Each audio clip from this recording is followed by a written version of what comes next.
Assalamualaikum dan salam sejahtera. Aku Farhan Nasir dan ini vlog aku yang ke-25.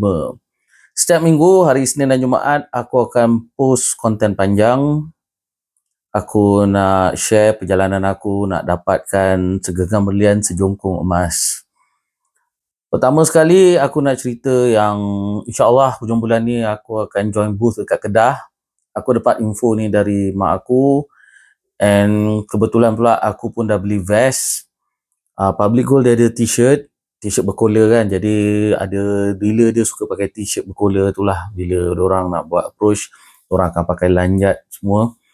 And macam aku tak ada t-shirt tu, tapi bila aku dah ada vest, dalam aku boleh pakai apa saja, and then aku just pakai vest tu. Memang kali pertama aku pergi join booth, pengalaman dia biasa je, sampai aku rasa macam duduk kat booth ni tak kena dengan jiwa aku. Tapi one thing, lain booth, lain event, lain crowd dia. Jadi yang kat Nilai tu event yang lain, yang kat Kedah ni aku belum ambil tahu lagi event apa. But never mind, aku akan pergi explore. Kali ni aku pergi dengan parent aku. Kalau aku tak ikut, ayah aku lah yang drive. Tapi bila aku ikut sekali, aku lah yang akan drive. And hopefully ada ramai yang serah diri nak jadi customer. Macam mak aku, macam ada dealer lain cakap kat Melaka, ramai yang serah diri kan. Customer yang serah diri ni ialah diorang dah tahu pasal Public Gold, diorang memang dah tahu pasal emas, diorang memang nak simpan emas, cuma diorang tak tahu. Mungkin diorang terbaca ke, dengar cerita ke apa kan, tapi tak ada orang yang nak bantu diorang register. So hopefully ramailah kat Kedah tu yang akan serah diri nak jadi customer. And hopefully aku dapatlah a big batch of customer. Sebab aku dah diajar oleh team leader, kalau ada customer aku sikit kan, single digit. Jadi kalau dah sampai 30 customer, dah boleh buat group WhatsApp, maknanya kita panggil after sale service lah. Mungkin kita share tips, share promotion. Selalunya promotion, macam hari ni aku check kat app, ada promotion, ada lucky draw. Lepas tu setiap bulan akan ada dapat free mask ke. So bolehlah aku update kat situ kan.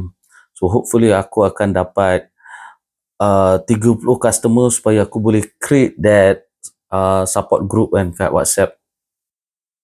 And of course, kalau dah ada support group tu, mungkin diorang boleh bagi aku referral ke kan, bagi aku customer lain. We'll see.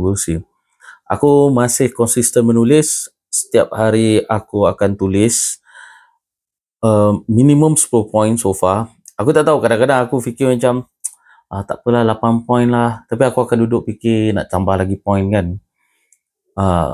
So far masih konsisten minimum 10 poin.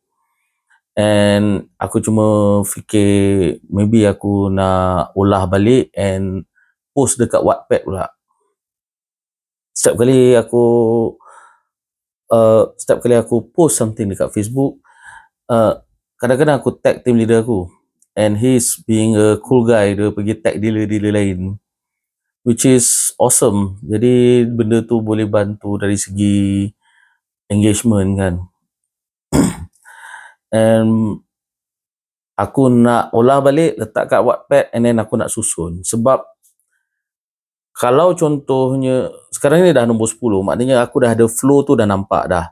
Tapi aku takut bila dah ke dalam nak menuju ke 15 post atau 20 post penulisan ni, mungkin ada yang aku tak tahu, tak ada idea kan, idea dah kering, jadi aku main letak je apa yang aku nak.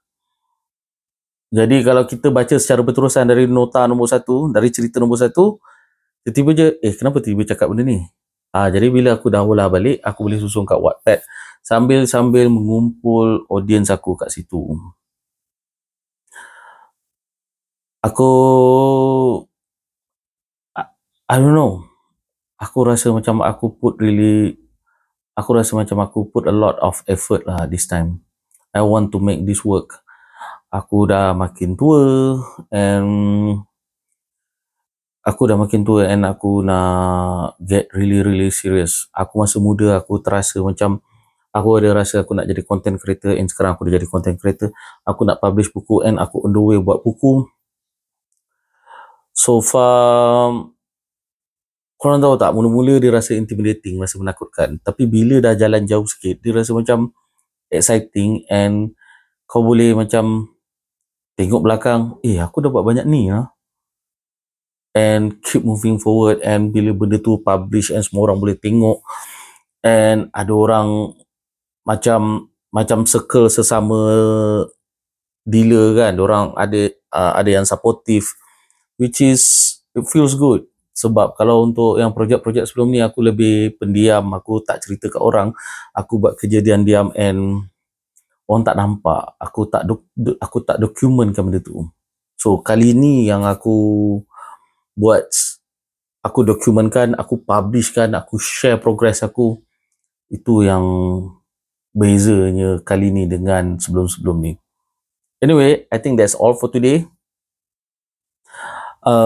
Kalau korang nak tengok vlog yang sebelum ni aku letak kat sini, and kalau korang nak tengok dari nombor 1, aku letak playlist kat sini. Aku akan post lagi. Thank you so much. Assalamualaikum.